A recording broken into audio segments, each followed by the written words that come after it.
신앙과 믿음 그리고 비전. 29.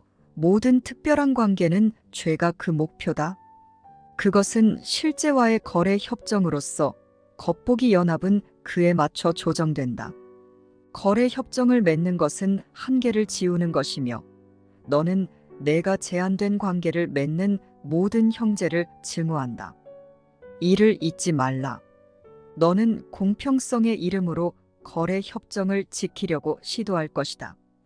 때로는 너 자신에게 지불을 요구하고 아마도 상대방에게는 더 자주 지불을 요구할 것이다.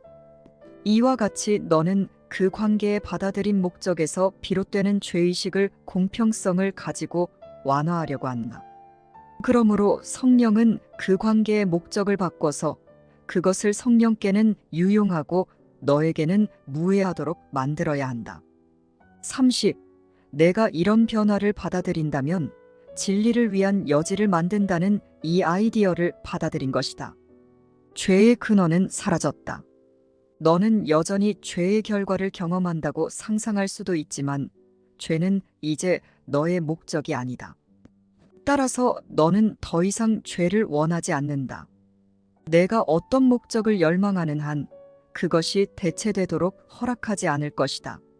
마음이 받아들이는 목표만큼 소중히 여겨지고 보호받는 것은 아무것도 없기 때문이다. 마음은 침울하게든 행복하게든 그 목표를 따르겠지만 항상 그것에 대한 신앙을 가지고 그리고 그 신앙이 나올 수밖에 없는 끈기를 가지고 그렇게 한다. 신앙을 죄에 부여한다면 너는 결코 신앙의 힘을 인식할 수 없다. 하지만 신앙을 사랑에 부여한다면 너는 항상 사랑의 힘을 인식하게 된다. 30일 신앙이 산을 움직일 수 있다는 것을 왜 이상하게 여기는가? 그것은 신앙의 굉장한 힘에 비하면 과연 작은 성과에 지나지 않는다. 하느님의 아들이 스스로 사슬에 묶여 있다고 믿는 한 신앙은 그를 계속 묶어둘 수 있다. 그리고 그가 사슬에서 풀려난다면 그 이유는 단지 그가 더 이상 사슬의 존재를 믿지 않기에 사슬이 그를 묶어둘 수 있다는 신앙을 걷어들여 그 대신 자신의 자유에 부여하기 때문이다. 반대되는 두 방향의 똑같은 신앙을 부여하는 것은 불가능하다. 내가 죄에 어떤 신앙을 바치든 그것을 거룩함으로부터 앗아오는 것이다. 그리고 내가 거룩함에 제공하는 것은 죄로부터 걷어들인 것이다. 32. 신앙과 믿음과 비전은 거룩함이라는 목표에 도달하기 위한 수단이다. 이것들을 통해 성령은 너를 실제 세상으로 이끌어가면서 내가 신앙을 부여했던 모든 환상에서 멀어지게 한다. 이것이 바로 성령의 방향이며 그가 보는 유일한 방향이다. 그리고 내가 방황할 때 성령은 오로지 하나의 방향만 있음을 일깨워준다. 성령의 신앙과 믿음과 비전은 모두 너를 위한 것이다. 내 것들 대신에 그것들을 완전히 받아들였을 때 너는 더 이상 내 것들이 필요하지 않을 것이다. 신앙과 비전과 믿음은 확실성의 상태에 도달하기 전에만 의미가 있다. 천국에서는 그것들에 대해 알지 못한다. 하지만 천국에 도달하는 것은 그것들을 통해서다. 33. 하느님의 아들에게 신앙이 없는 상태는 불가능하다. 하지만 그가 무엇을 신앙할지는 그의 선택에 달려있다. 신앙 없음은 신앙이 없는 것이 아니라 단지 무를 신앙하는 것이다. 환상에 부여된 신앙에도 힘이 없지는 않다. 하느님의 아들은 바로 그 신앙에 의해 자신에게 힘이 없다고 믿기 때문이다. 따라서 그는 자신에게는 과연 신앙이 없지만 자신에 대한 환상을 신앙하는 것에 있어서는 강력하다. 너는 신앙과 지각 그리고 믿음을 확실성을 잃고 죄를 찾기 위한 수단으로 만들어버렸다. 이런 미친 방향이 너의 선택이었다. 그리고 너는 내가 선택한 것에 대한 신앙을 가지고 내가 열망한 것을 만들었다. 34. 내가 죄를 찾으려고 사용했던 그 모든 수단에 대해 성령은 어떤 용도를 갖고 있다.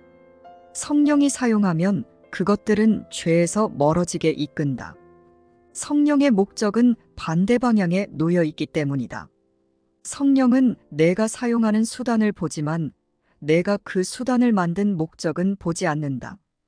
성령은 그것을 내게서 빼앗지 않을 것이다.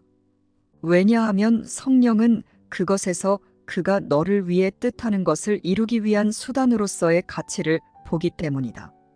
너는 내 형제들 가운데서 선택하고 그들과 함께 죄를 추구하려고 지각을 만들었다. 성령은 지각을 볼 때 거룩한 관계의 비전이 내가 보기를 원하는 모든 것임을 가르쳐주기 위한 수단으로서 본다. 그러면 너는 너의 신앙을 거룩함에 부여할 것이며 너의 열망으로 인해 거룩함을 열망하고 믿을 것이다. 35. 이제 신앙과 믿음은 비전에 배속된다. 이것은 한때 죄를 섬기던 그 모든 수단이 이제는 그 방향을 거룩함 쪽으로 바꾸는 것과 마찬가지다. 내가 죄라고 생각하는 것은 제한이다. 그리고 너는 내가 몸에 제한하려 하는 자를 증오한다. 그렇게 할 때 너는 두려워지기 때문이다. 너는 그를 용서하기를 거부하면서 몸이라고 선고하려 한다. 왜냐하면 너는 죄를 위한 수단을 소중히 여기기 때문이다. 따라서 몸은 너의 신앙과 믿음을 얻고 있다. 그러나 거룩함은 너의 형제를 자유롭게 풀어주어 증상이 아닌 증상의 근원에서 두려움을 제거함으로써 증오를 제거할 것이다. 36 형제들을 몸에서 자유롭게 풀어주려는 자들은 그 어떤 두려움도 가질 수 없다. 그들은 모든 제한이 제거되도록 허용하겠다고 선택함으로써 죄를 위한 수단을 포기했다. 그들이 자신의 형제들을 거룩함 속에서 바라보고자 열망함으로써 믿음과 신앙의 권능은 몸 너머로 아주 멀리 뻗어나가면서 비전을 차단하지 않고 지원한다. 그러나 그들은 먼저 자신의 신앙으로 인해 세상에 대한 이해가 얼마나 제한되었는지 인식하기로 선택하고서 다른 관점이 주어지면 신앙의 권능을 다른 곳에 부여하겠다고 열망했다. 이런 결정에 뒤따르는 기적 또한 신앙에서 태어난다. 죄에서 눈을 돌리겠다고 선택하는 모든 이는 비전을 얻게 되고 거룩함으로 이끌리기 때문이다. 37. 죄를 믿는 자들은 분명 성령이 희생을 요구한다고 생각할 것이다. 그들은 이것이 자신의 목적을 성취하는 방법이라고 생각하기 때문이다. 형제들이여, 성령은 희생이 아무것도 가져다 주지 못한다는 것을 안다. 성령은 흥정하지 않는다. 만약 너희가 성령을 제한하려 한다면 너희는 두려워져서 성령을 증오하게 될 것이다. 성령이 너희에게 준 선물은 천국의 이쪽 편에 있는 그 무엇보다 더 크다. 그것을 인식할 순간이 가까이 왔다. 너희의 의식을 이미 결합된 것에 결합하라. 너희가 서로에게 부여하는 신앙은 이것을 성취할 수 있다. 세상을 사랑하는 성령은 너희를 대신해 세상을 한 점의 죄도 없이 그 모습을 천국만큼 아름답게 만들어주는 순결함 안에서 보고 있기 때문이다. 38. 내가 희생을 신앙함으로써 희생은 내가 보기에 큰 권능을 갖게 되었다. 그 신앙 때문에 내가 볼 수 없게 되었음을 깨닫지 못한다는 점만 제외한다면 말이다. 희생은 분명 한 몸이 다른 몸에게 강요하는 것이다. 마음은 저 혼자서는 희생을 요구할 수도 받을 수도 없다. 몸 또한 마찬가지다. 희생의 의도는 마음 안에 있으며 마음은 몸을 사용하여 자신이 믿는 죄를 위한 수단을 실행하려고 한다. 그러하기에 죄의 가치를 두는 자들은 반드시 마음과 몸이 결합되어 있다고 믿는다. 따라서 희생은 언제나 제한을 위한 수단이며 결국 증오를 위한 수단이다. 39. 너는 성령이 과연 이런 것에 관심이 있다고 생각하는가?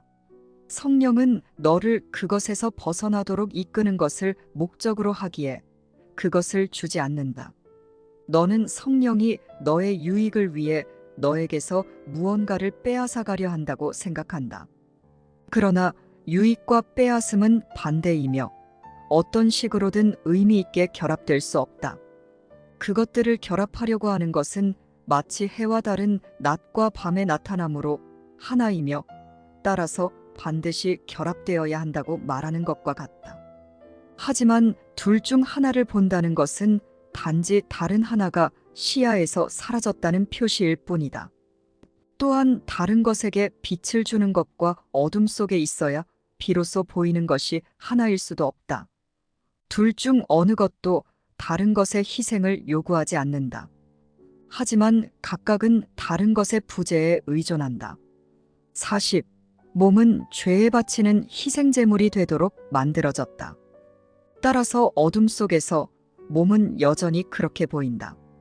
하지만 비전의 빛 속에서 몸은 전혀 다르게 보인다.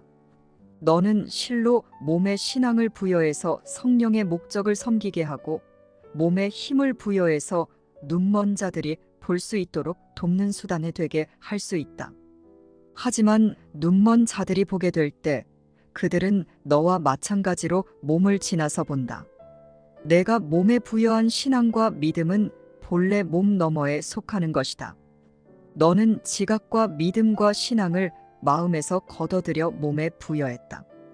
이제 지각과 믿음과 신앙을 만들었고 여전히 그것들을 사용하여 자신이 만든 것에서 자기 자신을 구할 수 있는 바로 그것에게 지각과 믿음과 신앙을 부여하라.